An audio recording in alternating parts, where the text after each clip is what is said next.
c'est comme être un fou. Vous appelez quelqu'un, mais vous l'ignorez. Krishna, Krishna, Krishna, où es-tu? Krishna est là dans son nom. Mais en fait, vous pensez à autre chose. C'est bizarre de chanter tant de tours et pas avoir une seule moment d'attention, de ne pas comprendre un seul instant qu'est-ce qu'on fait. On a tous les jours la possibilité de rencontrer Krishna. Parce que Krishna et son nom ne sont pas différents. Mais dans notre folie, parce qu'on a un tel orgueil, on ne peut pas penser que le nom du Seigneur et lui-même sont absolus. Parce qu'on a trop de foi en nous-mêmes, dans l'illusion. Et le principe de l'illusion, c'est que le nom d'un objet et un objet, c'est séparé. Si vous chantez le nom de tomate, par exemple, vous avez beau chanter le nom de tomate, vous ne pourrez pas goûter la tomate. Si vous en avez déjà mangé, vous pouvez vous rappeler un peu le goût. Mais si vous chantez quelque chose, si vous chantez le nom de quelque chose que vous ne connaissez pas, vous ne pouvez même pas souvenir qu'est-ce que c'est. Mais le nom du Seigneur est complètement différent. C'est pour ça que l'expérience transcendantale est possible en chantant. Si vous chantez en écoutant le chant des noms du Seigneur suprême, et surtout de vouloir être avec lui et l'aimer, alors il peut apparaître. Il n'apparaîtra pas en le forçant. Mais il apparaîtra parce qu'il le désire. Comme Narada Muni, quand il avait mangé les restes des sages, il avait écouté les gloires du Seigneur de la bouche des sages, il les avait servis avec grand respect.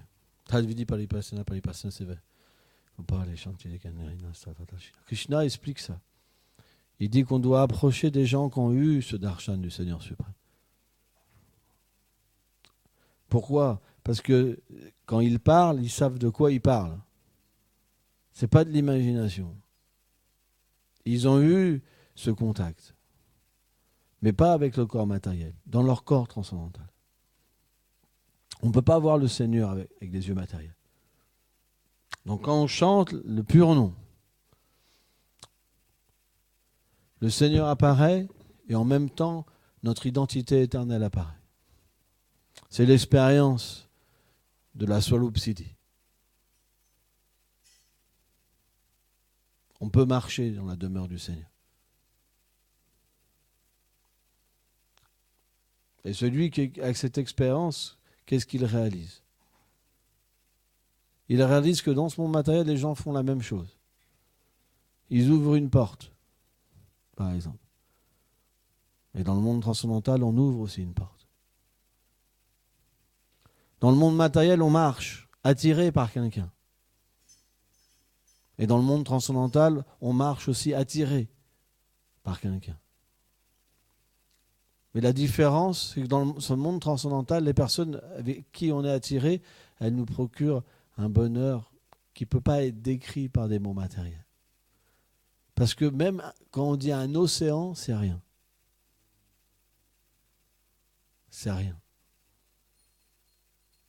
Parce que même l'océan, c'est tout petit par rapport à ce qu'un Vrajbasi, un habitant de Vrindavan, peut expérimenter à chaque instant. Mais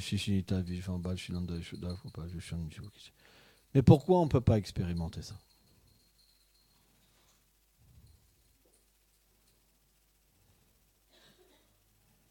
Pourquoi on ne peut pas expérimenter ça? C'est parce qu'on pense que dans ce monde matériel, il y a une substance. On est hanté par des désirs matériels. Une femme cherche un mari, alors qu'elle voit partout que tout le monde souffre avec ça. Partout. Mais l'ensorcellement matériel fait qu'on voudra se marier. Parce que l'énergie matérielle nous domine. Et pourquoi elle nous domine? C'est parce qu'on n'est pas abandonné. Krishna a dit, celui qui s'abandonne à moi, cette énergie-là, elle enlève son emprise. Quelqu'un dont l'énergie matérielle enlève son emprise, il dit, mais moi, je ne veux pas me faire avoir. Je ne veux pas me faire avoir. Le lien dans ce monde, c'est juste l'illusion et un grand piège. On souffre pour les uns et les autres. On pense qu'on est, on est, comment dire, on a un devoir envers les autres. C'est juste illusoire. Celui qui pense ça, il ne peut pas chanter le nom du Seigneur suprême. C'est pourquoi une des 10 offenses, c'est penser qu'on est ce corps. Et que tout ce qui est relié à moi, mère, père, enfant, richesse, c'est quelque chose de réel, tangible. Quand on chante, dans cette illusion-là, il n'y a rien qui apparaît dans notre chant.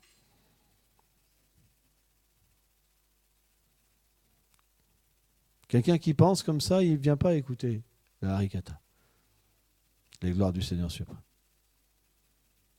Il pense que c'est plus important d'aller cueillir des fleurs dans les prés, par exemple. Vous comprenez? Il y a toujours quelque chose de plus important. Quelqu'un qui est identifié au corps, et aux expansions du corps, il pense qu'il y a toujours quelque chose de plus important. Il retarde tout le temps, et quand vient la mort, boum, il reprend une naissance. En fait, déjà même dans cette existence, il ne peut même pas voir qu'il passe de l'enfance à la jeunesse, etc. Il ne peut même pas voir la vieillesse agir sur lui. Parce qu'il est obsédé par son bonheur et les autres. Il n'a pas de temps pour la réalité transcendantale. C'est ça le pouvoir de Maya. Maya est très puissante. Tous les jours, on a la possibilité de chanter le pur nom. Tous les jours, ça nous est donné. Vijay Thakur, il dit un seul nom permet de voir le Seigneur suprême et permet de réaliser notre situation éternelle. Un nom. En fait, on ne chante jamais un seul pur nom. Parce que quand le pur nom apparaît, naturellement, qu'est-ce qui se passe? C'est que la rencontre avec le Seigneur fait que le Saint-Nom va sur un arrière-plan et il révèle Vrindavan et les échanges à Vrindavan.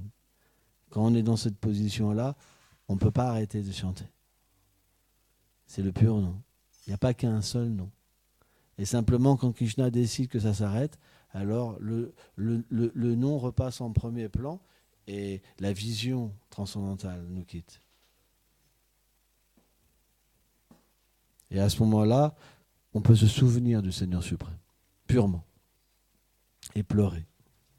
Ça, c'est le cadeau que Krishna nous fait. Avant, ce qu'on parle, c'est juste, on pourrait même changer de foi. Tant que ça se passe bien avec le gourou, tout ça, si ça se passe mal, on change de foi. Moi, j'ai vu plein de gens initiés par Bhaktivedanta Swami Prabhupada, Sridhar Maharaj, ce que vous voulez. Aujourd'hui, ils sont impersonnalistes. C'est pas un. Hein. Les 5000 disciples de Bhaktivedanta, ils sont où aujourd'hui? Il en reste une petite poignée. C'est pas un, faites attention, c'est pas des blagues. S'il n'y a pas l'expérience, alors, qu'est-ce qu'on va penser?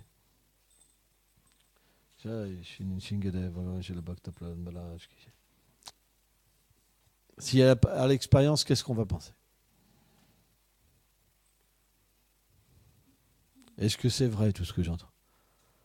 On me parle, il y en a plein, ils vont vous dire, ils sont pleins d'offenses, ils font plein de non-sens, mais ils vont vous dire, on parle d'amour, d'humilité, il n'y a pas ça. Pourquoi ils parlent comme ça? Parce que l'attitude n'est pas bonne envers les Vaishnavas. On offense les Vaishnavas. Le résultat, c'est que le Saint-Nom ne se révèle pas. Et comme le Saint-Nom ne se révèle pas, alors on développe de la colère. On m'a promis le bonheur. On me l'a promis. Et maintenant, je vois que toutes les choses m'échappent. C'est pire encore. Parce que si vous enfoncez le gourou, les Vaishnavas, votre vie, ça sera pire. Le résultat, il est pire. Mais c'était expliqué dans les livres qu'il ne fallait pas faire comme ça. Qui n'a jamais pensé mal envers un Vaishnava? Levez la main. Même Rasamani, je lui pose la question. Est-ce que jamais elle a pensé mal d'un Vaishnava? Dans l'âge de Kali, c'est pas possible. C'est impossible. Alors, il faut vraiment être un menteur. Ou alors quelqu'un qui a déjà un bagage de vie passée et qui a atteint une absorption très élevée dans la bhakti, au point qu'il ne voit plus le jour et la nuit. Il ne sait plus s'il mange ou s'il ne mange pas. Sans ça, c'est pas possible.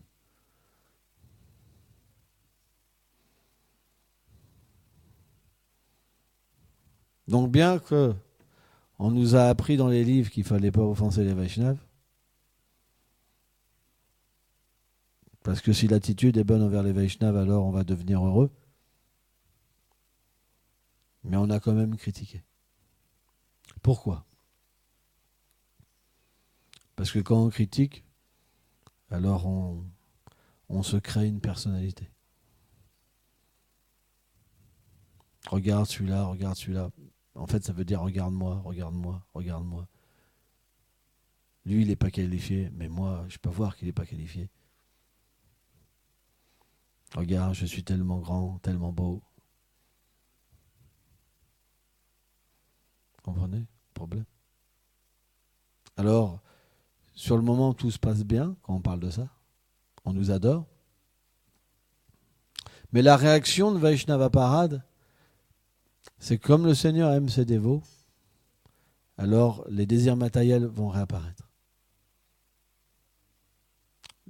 Sur le moment, on avait glorifié les Vaishnavas, et grâce à l'association des Vaishnavas, on avait pris de la force spirituellement.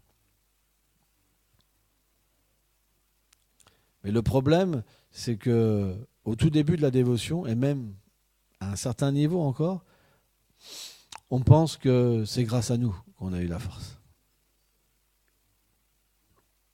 On dit c'est grâce aux Vaishnavas, oralement. Mais intérieurement, on est fiers de nous. Donc cette force, on va l'utiliser pour s'élever dans la position matérielle.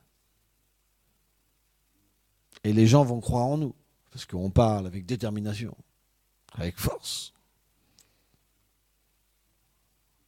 Je suis le meilleur. C'est moi le meilleur. Mais on va prendre un support d'un acharya, par exemple, pour élever ça. C'est la même chose. Ma religion est la meilleure, mon institution est la meilleure. Parce que je suis dedans.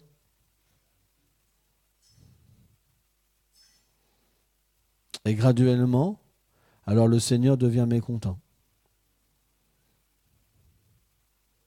Et alors, de nouveau, on devient déconnecté de la bhakti. Les désirs matériels viennent, mais on continue toujours.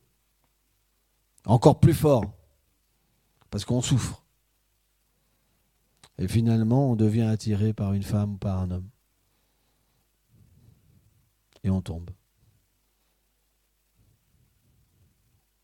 C'est pas une personne qui a fait ça. C'est quelque chose qu'on revoit cycliquement. Si quelqu'un de la Sukriti devait passer des actes liés à la dévotion, alors il peut comprendre la leçon. Il n'arrêtera pas dans cette vie. S'il n'a pas assez de Sukriti, alors il oublie. Il pense même, ça vaut rien leur truc. Il peut même devenir athée. Mais si quelqu'un a de la Sukriti, automatiquement, la souffrance qu'il va recevoir par le Seigneur suprême comme réaction de ses actes vont faire qu'il, même s'il tombe, il va retrouver l'intelligence. Et il va naturellement rectifier son erreur. Et il va devenir très humble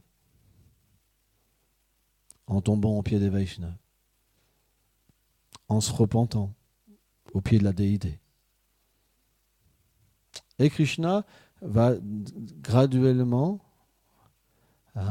le remettre sur la voie, le purifier dans son cœur. En proportion qu'il a offensé, en proportion et même plus, il faut glorifier. Il faut réparer. Si vous avez offensé, mais vous n'avez pas réparé assez, comme Daksha envers Shiva, alors il reste un peu d'offense. Et cette semence-là fait que vous retombez encore. C'est très difficile de se faire pardonner d'une Vaishnava parade. Extrêmement difficile. C'est très subtil les semences qu'il y a dans notre cœur. Et on recommence. Ça, c'est la même chose qui revient. Dès qu'on a un peu de force, on recommence, on recritique. Poum, les problèmes reviennent. Et ça prend un certain temps pour véritablement, et ça peut prendre même des vies, pour que cette mentalité alors soit détruite graduellement. C'est pas si simple. C'est pas si simple. Parce que tant que l'orgueil est dans le cœur, de se prendre pour un grand dévot, on ne peut même pas s'associer avec les Vaishnavas. Même si on est à côté d'eux, pourquoi ? Parce qu'on pense qu'on a déjà tout. C'est comme un verre qui est plein, vous ne pouvez pas plus le remplir. C'est pour ça que la plupart ne progressent pas spirituellement. C'est le cas de Kanishta Bhakta. Kanishta Bhakta, il pense, je suis avancé. Mais petit à petit, si le Kanishta Bhakta progresse, et que le maître spirituel rectifie sa mauvaise mentalité. Pourquoi on dit gourou ? Parce que le gourou est lourd. Le gourou, il est là pour tirer les oreilles. Et le principe du maître spirituel, c'est qu'il est là pour nous rectifier. Et grâce à cette aide, alors on peut changer de mentalité. Sans ça, c'est pas possible. C'est pour ça qu'on a besoin de l'association du gourou et des Vaishnavas. Parce qu'ils sont les seuls à pouvoir enlever toutes ces couches qui nous recouvrent. Par nous-mêmes, c'est pas possible. Nous-mêmes, on pense, je suis parfait. Bien qu'on est dans un océan de souffrance, on pense, c'est pas grave. On peut rien faire. Parce que bien qu'on souffre, on pense que c'est pas si mal que ça. Je parle souvent avec des personnes. Et des fois, je suis même surpris par le taux de souffrance qu'ils ont en eux. J'en suis même surpris. Et pourtant, ils ne sont pas prêts à abandonner. La solution, elle est là. Juste s'abandonner à Krishna. Mais ils vont toujours trouver une autre voie pour ne pas s'abandonner. L'être vivant se bat pour être là, vie après vie, dans ce monde matériel.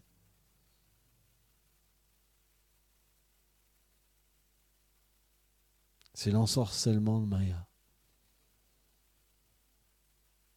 Pourquoi les textes védiques parlent beaucoup de l'énergie matérielle ?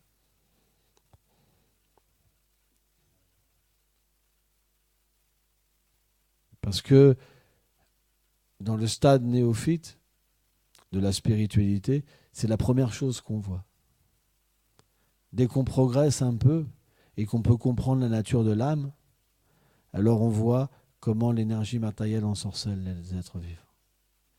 Dès qu'on s'abandonne un peu au Seigneur suprême, on a cette vision.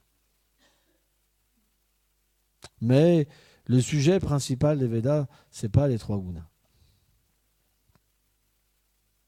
Le sujet principal des Védas, c'est la personne suprême.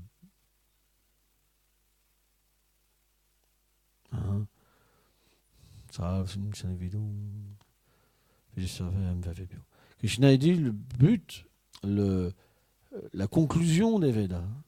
Pourquoi les Védas sont énoncés? C'est simplement pour permettre aux gens de pouvoir comprendre sa personnalité. Allez, bon.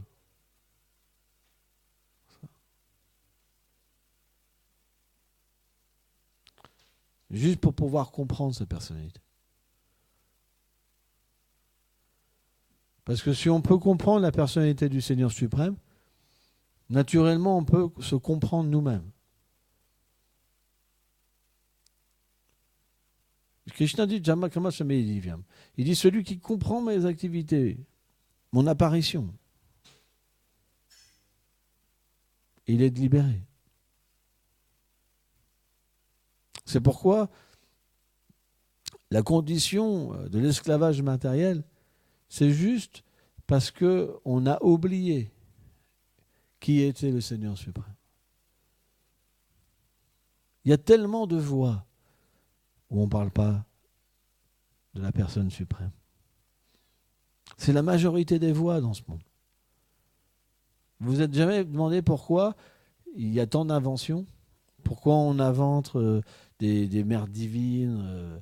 Pourquoi on invente que Dieu s'est fait chair, par exemple, etc. C'est des inventions. Le Seigneur n'a pas besoin de se faire chair pour venir dans ce monde. C'est juste des inventions de l'homme. C'est parce que les êtres vivants, ils n'ont pas la propension en eux de s'abandonner au Seigneur suprême.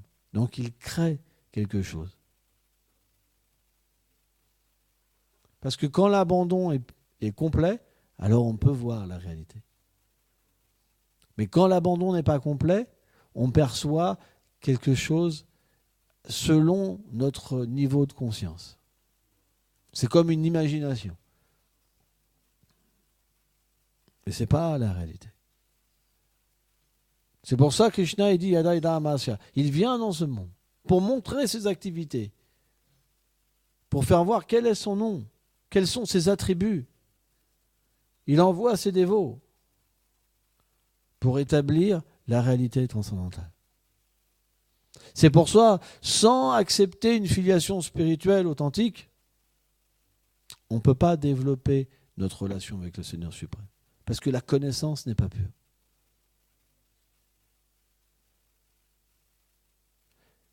Qu'est-ce qu'on obtient quand la connaissance est pure? On se déconnecte de l'illusion qui fait qu'on vit dans la disharmonie. Disharmonie, ça veut quoi? Je suis ce corps. Je suis cette institution. Et je vois le gourou comme quelque chose de matériel. C'est mon gourou. Alors que le gourou, c'est c'est Krishna qui met en pouvoir les êtres. Srila Bhakti Vibhuddham Goswami Maharaj, il dit quand on fait le gourou puja, c'est Krishna qu'on adore. C'est lui le gourou. C'est lui qui est dans le cœur. Cheta Guru. C'est lui qui donne le pouvoir, qui donne l'intelligence, c'est lui qui fait tout. C'est pourquoi il y a un seul gourou. Il n'y a pas deux gourous. Mais pourquoi on se bat?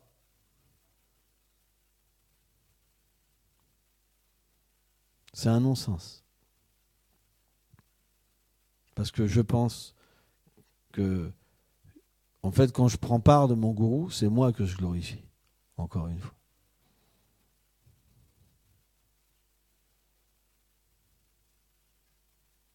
Mais on devrait toujours voir les êtres qui sont dans la perfection comme des disciples de Srimati Radharani. C'est elle le gourou. Les autres, ils sont juste des portiers qui ouvrent la porte. À Golok Vrindavan, c'est dans la Garga Samhita, c'est expliqué qu'il y a des gopis qui gardent les portes de Vraj.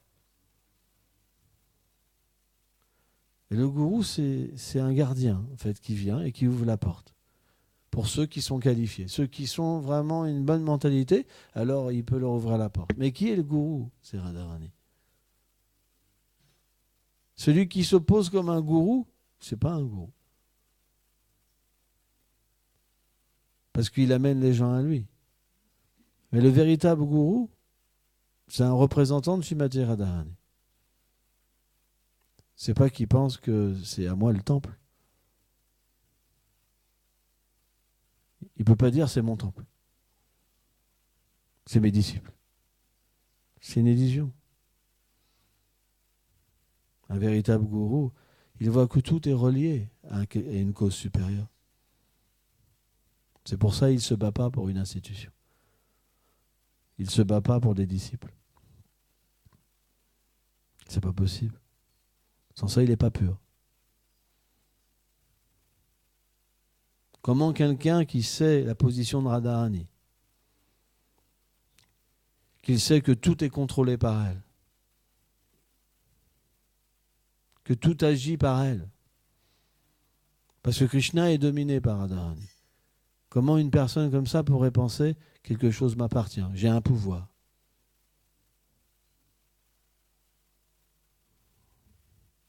C'est qu'il y a un problème encore.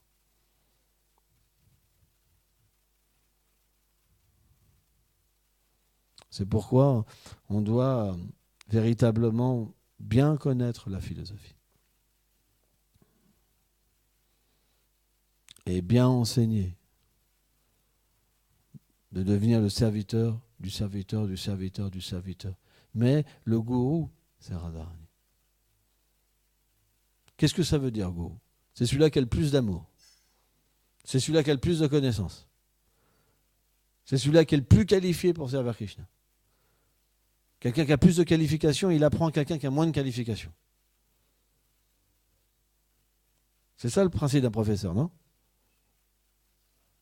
Est-ce que vous avez appris dans les textes védiques à quelqu'un plus qualifié que Radharani?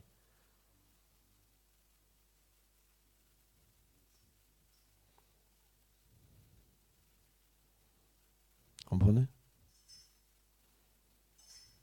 Donc c'est pourquoi on a tous le même goût.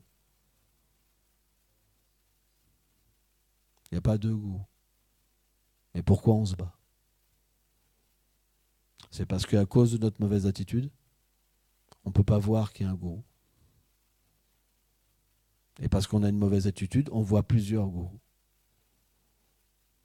Et on va dire le mien il est meilleur. C'est pour ça qu'il y a des guerres. C'est pas compliqué.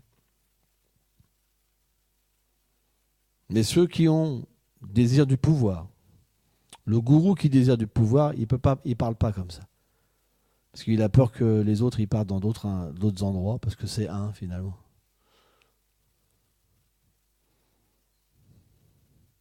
Et il va critiquer les autres.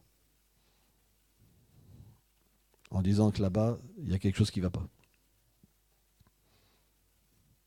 Mais celui qui peut voir que le gourou est un et qu'il agit dans toutes les institutions, il peut alors harmoniser.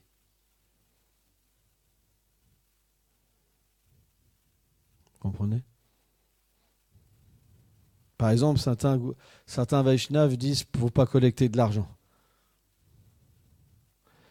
D'autres Vaishnavas vont vous dire qu'il faut collecter de l'argent. C'est des humeurs. Mais les deux sont possibles.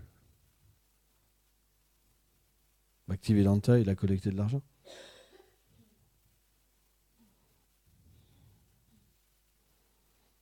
Les deux sont possibles.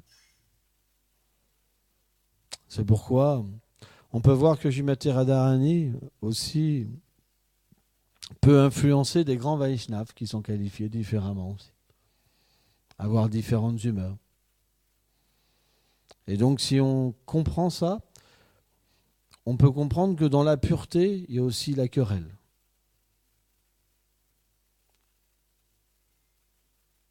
Alors comment on peut réconcilier le fait qu'il ne devrait pas avoir de querelle et qu'il y a de la querelle? Ça, c'est quelque chose d'inconcevable. Pour l'être vivant ordinaire, c'est pas possible. C'est pour ça que beaucoup de jeunes dévots tombent dans la critique envers les Vaishnavas. Parce que comme il y en a un qui dit quelque chose et qu'il y en a un qui dit autre chose, et que l'autre il dit encore autre chose, et que l'autre dit encore autre chose, et l'autre encore autre chose, alors on devient confus. C'est pourquoi on ne doit pas prendre position. Si le gourou est un, vous ne pouvez pas prendre position pour votre maître spirituel. Parce qu'il faut accepter la vie des autres aussi. Et harmoniser. Sans ça, si vous prenez position sur votre gourou, vous allez critiquer d'autres Vaishnavas et vous allez tomber de la vie spirituelle. Mais si vous comprenez que le maître spirituel est un et que vous harmonisez, alors Krishna viendra dans votre cœur. Parce qu'il aime ça, Krishna. C'est le plan Madhyam, Adhikari. C'est les plans de l'harmonie. C'est le plan où on peut comprendre que les grands Vaishnavas peuvent avoir des sentiments contradictoires et se quereller. Pourquoi ? Parce que la plateforme Adhikari, c'est une plateforme où il y a l'expérience spirituelle. Kanishta, il n'y a pas d'expérience spirituelle. Madhyam, il y a une expérience spirituelle. Et cette expérience, elle permet de comprendre qu'à Vrindavan, il y a des querelles. Mais que c'est pur. Mais comme le dévot Madhyam, il n'est pas encore situé au plus haut niveau, et qu'il peut encore tomber, il peut, s'il commet une erreur, il peut ne pas atteindre le succès dans cette vie. Et puisque le Seigneur lui donne cette intelligence-là, alors il ne prend jamais parti. Jamais il va penser qu'il fait partie d'une institution. Mais il sert dans une institution. Il n'y a pas de contradiction. Parce qu'il faut bien être quelque part. Il faut bien servir Radharani dans une de ces institutions. Parce que c'est elle qui est à l'origine de l'institution. Vous comprenez ? Elle inspire sa servante, son dévot, à faire des choses pour elle dans ce monde matériel. Et parce que ces dévots, ils ont des sentiments et des façons d'être, alors parfois c'est différent. La façon d'exprimer la philosophie, elle va être exprimée d'une manière différente. Certains vont parler plus de rasa et d'autres plus de choses basiques. Donc ceux qui parlent de rasa, ils vont dire, ils parlent que de Vedi Bhakti, eux. Des règles, on ne peut pas atteindre Krishna comme ça. Et ceux qui parlent que des règles, ils disent, regardez, ils parlent de choses tellement élevées, ils croient qu'ils sont élevés. Mais en fait, ce n'est pas comme ça qu'on peut atteindre Krishna. Et vous pouvez vérifier, c'est que ça existe.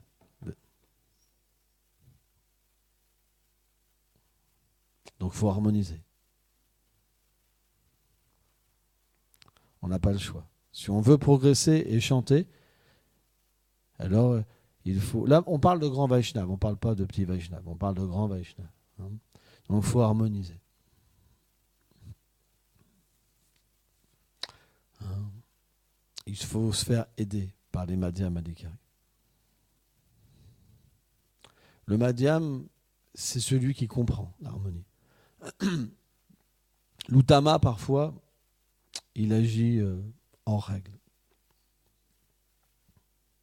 On voit, par exemple, comment Bhaktivedanta a critiqué ses frères en Dieu. Il y avait des gens très élevés dans la Bhakti. Et comment eux-mêmes ont critiqué Bhaktivedanta, par exemple.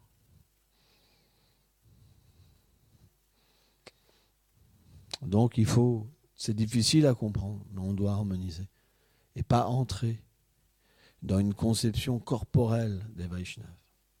Si on pense que les Vaishnavas, ils sont à un autre niveau, on va penser qu'ils ne sont pas contents, qu'ils sont envieux, qu'ils ne sont pas purs. Et c'est très difficile de ne pas entrer dans ces pièges. Très très difficile. Et si on tombe dans ce piège, c'est impossible de chanter. Il n'y a rien qui se révélera dans le chant. Mais c'est très subtil, c'est que bien qu'on ne puisse pas atteindre la perfection, on ne peut pas faire autrement. On continue, on continue, on continue. Pourquoi ? Parce qu'on veut une position. on veut une position. C'est là, c'est dans le cœur, on est identifié, c'est quelque chose de terrible. Pratishta, c'est horrible. Tout le monde court après la gloire. On voit des vidéos, j'ai vu une vidéo, une Mataji par exemple, elle se met sous la pointe des pieds, en dessous, il y a, 900 mètres. Juste pour la gloire. Elle pourrait tomber, se tuer.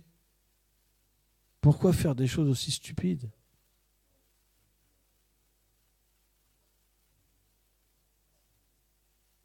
Parce qu'on cherche la gloire.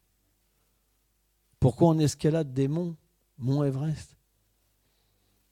Parce qu'on cherche la gloire. Dans ce monde, pourquoi on fait de la musique ? Moi, quand j'étais enfant, je faisais de la musique pour être un grand guitariste. Pourquoi je faisais du football ? Pour être un grand footballeur. Mais comme on n'arrive pas à être un bon footballeur, après on passe à autre chose. Et comme on n'arrive pas dans ces trucs, on passe à autre chose, on passe à autre chose, on passe à autre chose. Mais en fait, on fait que passer par... on cherche la gloire. Et puis si on arrive à l'avoir, alors on se focalise dedans en essayant d'extraire quelque chose. Et matériellement parlant, même dans le Vaishnavisme, il y a beaucoup de dévots qui tombent dans ce piège-là. Quand on n'aime pas s'associer avec des Vaishnavas, quand on n'aime pas aller au temple, etc., c'est parce qu'on critique. J'ai vu combien, moi, de chefs de famille critiquer le temple. C'est quelque chose mais qu'on voit tout le temps. Mais quand vous critiquez, vous vous associez plus, vous venez plus à écouter des classes, et puis graduellement, vous tombez. Les désirs matériels viennent. Jamais ils parlent de Krishna. Ou s'ils parlent, c'est encore pour devenir le gourou. Mais ces personnes, ils sont déchus quelque part. Vous comprenez ? On devrait voir le temple comme un refuge. Parce que le Seigneur manifeste sa miséricorde. C'est l'endroit où on peut pratiquer. Parce que c'est établi pour pratiquer. Dans votre maison, c'est pas facile. Déjà, vous devez aller travailler le matin. Donc il y a très peu de temps pour la pratique. Les enfants, les ceci, les cela, les ceci, les ceci, les cela. Et finalement, notre pratique est tout petite. C'est tout petit par rapport à ce qu'on vit. Mais le principe d'un temple, c'est qu'on a beaucoup de temps pour pratiquer. C'est pourquoi c'est une bonne fortune. Et les gens qui vivent dans un temple sont des gens qui s'abandonnent au Seigneur suprême. Parce qu'ils ont donné leur vie. Donc ils sont chers au Seigneur suprême. C'est pourquoi en Inde, les pujaris sont toujours considérés comme des gens spéciaux, quoi, en fait. Mais les gens envieux, parce qu'ils sont envieux, ils critiquent. Ils vont toujours vous dire, ouais, mais ça veut rien dire, regarde. Mais en fait, tout ce qu'ils font, c'est s'élever. Quand vous voyez quelqu'un parler comme ça, juste analysez. Il fait que se glorifier.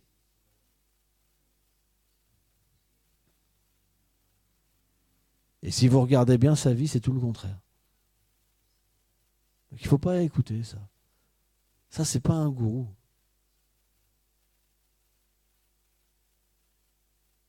Le gourou, c'est celui qui chante avec pureté. Parce que notre pratique, elle est basée sur le chant. C'est celui qui chante 24 heures sur 24. Qui a que des activités dédiées au Seigneur suprême. Et pas un moment pour lui. Parce que celui-là, il comprend sa relation avec Krishna, alors il peut l'expliquer aux autres. Et faire que les êtres qui l'approchent peuvent recevoir cette relation. Tout ça, c'est pas un gourou. Quelqu'un qui ne comprend même pas sa relation éternelle avec Krishna, qu'est-ce qu'il va enseigner ? Qu'est-ce qu'il va enseigner ? La loi du karma ? L'action du temps ? Comment agir ?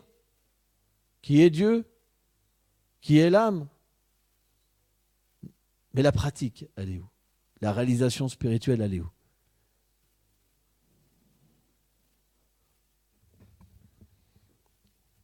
Donc c'est pourquoi On considère l'élévation d'un Vaishnav selon la pureté de son chant et pas selon le degré de connaissance qu'il a acquis.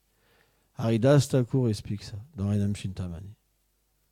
On considère un Vaishnav au niveau de la pureté de son chant. C'est ça qu'il qualifie d'être Vaishnav. Quelqu'un peut connaître tous les versets de la Bhagavad Gita. Mais s'il ne chante pas purement, alors cette connaissance, elle l'a servi. Il va être identifié comme un grand érudit. Mais son cœur ne connaîtra pas sa relation éternelle avec Krishna, son sentiment éternel. Comment il pourrait aider quelqu'un? C'est comme une tromperie, vous savez.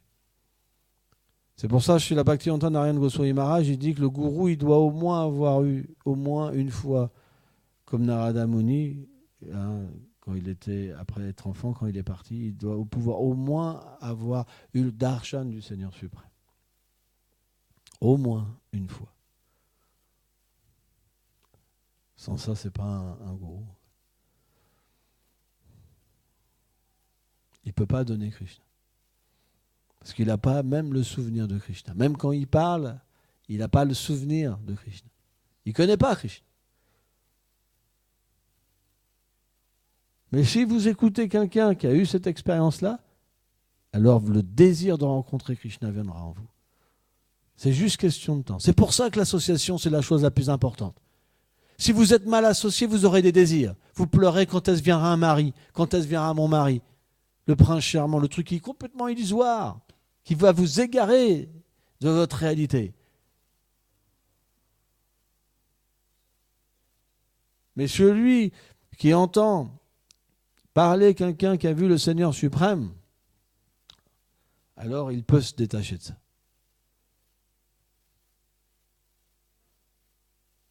Et agir dans ce monde avec le désir de rencontrer Krishna. Et pleurer pour Krishna. Pas pour l'argent. Pas pour la vie sexuelle. Pas pour l'intoxication. Et les jeux de hasard. C'est très important.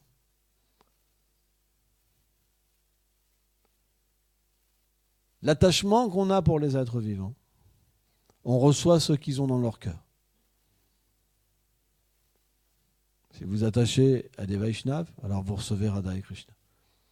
Si vous êtes attaché à des Vaishnavas mixtes, alors ça sera mixte en votre cœur. Et vous attachez à des matérialistes, alors vous redeviendrez un matérialiste.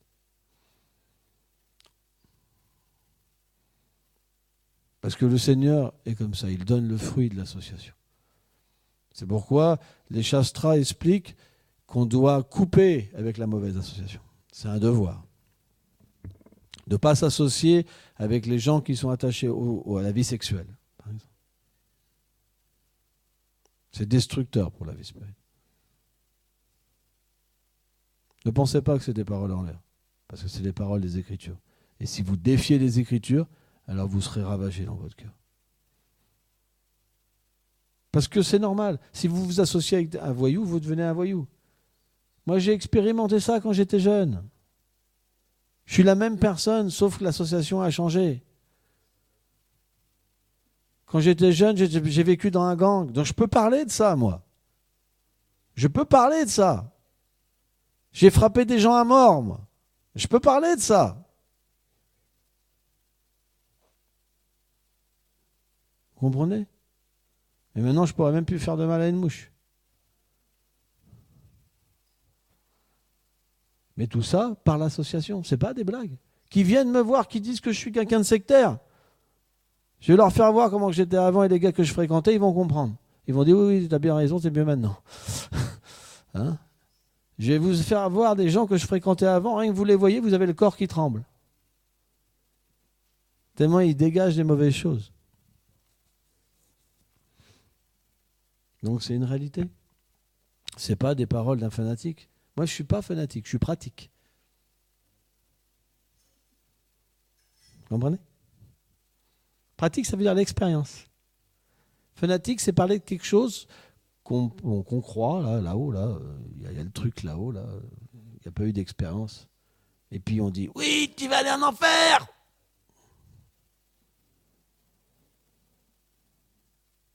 En fait, c'est nous qui vivons déjà en enfer parce qu'on a un problème.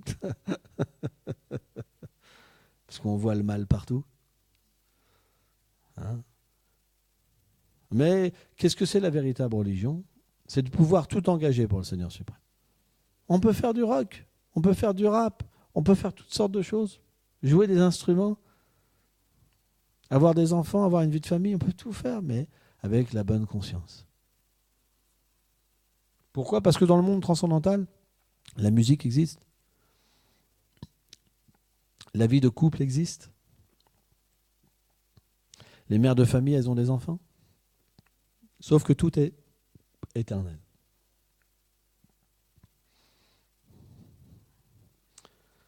Et parfois, moi, j'ai écouté des religieux qui parlent et qui disent aux enfants que la musique, c'est Satan.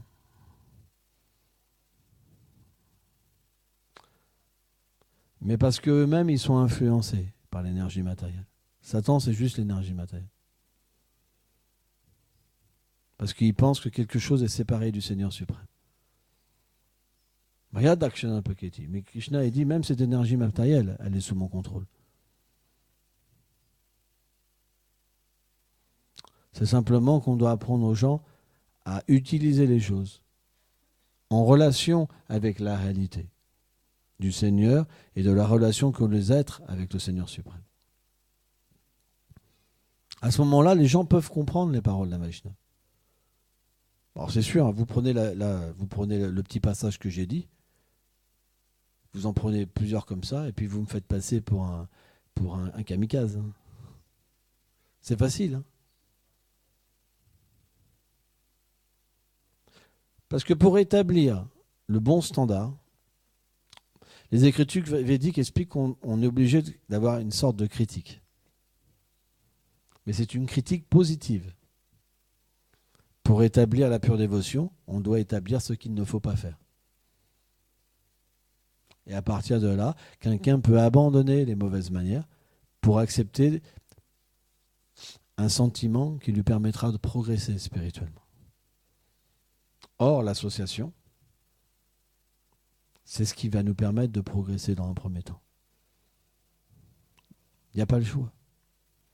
Une fois qu'on a progressé véritablement et que le Seigneur est dans notre cœur, après on peut s'associer avec n'importe qui. Parce qu'en réalité, on s'associe avec le Seigneur. Parce qu'il prédomine. Et on le voit à la réalité dans tous les êtres. Et on le voit simplement qu'il y a l'illusion qui recouvre les êtres. Et qui font qu'ils s'identifient en tant que voyous, en tant qu'une femme concupiscente, un homme concupiscent, etc. Mais on voit la vérité dans notre cœur et on voit la vérité dans le cœur des autres. Donc il n'y a pas d'association avec l'illusion. On s'associe qu'avec Krishna. Donc quand on est sur cette plateforme-là, on ne se fait pas contaminer. Mais si on n'y est pas, il y a un risque. Et ça va vite. Et à ce moment-là, si on est mal associé, notre progrès s'arrête. Parce qu'on va penser que la dévotion, c'est la religion, finalement. C'est pourquoi l'art de s'associer, c'est le principe du Vaishnavisme. C'est pratique. On n'est pas des fanatiques, on est des pratiques. Mais c'est que quand on atteint le niveau Madhyamadikari, qu'on peut avoir cette vision et être protégé. Kanishta, le dévot matérialiste, c'est pas possible. Lui, il prend véritablement, comme il n'a pas de vision du Seigneur suprême, comme il n'est pas connecté au Seigneur suprême, au Cheta Guru dans son cœur, alors il ne peut pas être protégé comme ça. Alors pour lui, le fanatisme, c'est libératoire. Parce qu'au moins, il va dire, eux, c'est des démons, je ne vais pas les voir. Alors bien sûr, s'il critique les êtres vivants, c'est pas bon non plus. Donc il n'y a pas, c'est difficile. C'est un plan qui est difficile. Mais le point c'est que on doit au moins arriver sur la plateforme Madhya Madhikari, où on chante avec attention. Shalana Baba sur moi, avec le chant, avec la foi. Que le nom n'est pas différent du Seigneur suprême. Et qu'on veut établir une relation avec le Saint-Nom. À partir de là, alors Krishna te donnera l'intelligence. Et cette intelligence, avec cette intelligence-là, c'est une présence. Krishna nous protégera dans nos échanges dans ce monde.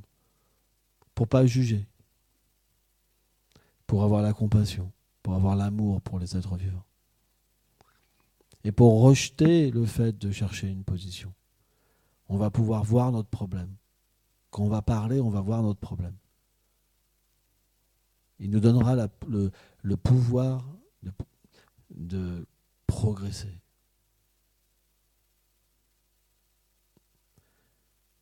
C'est un vaste programme. Golf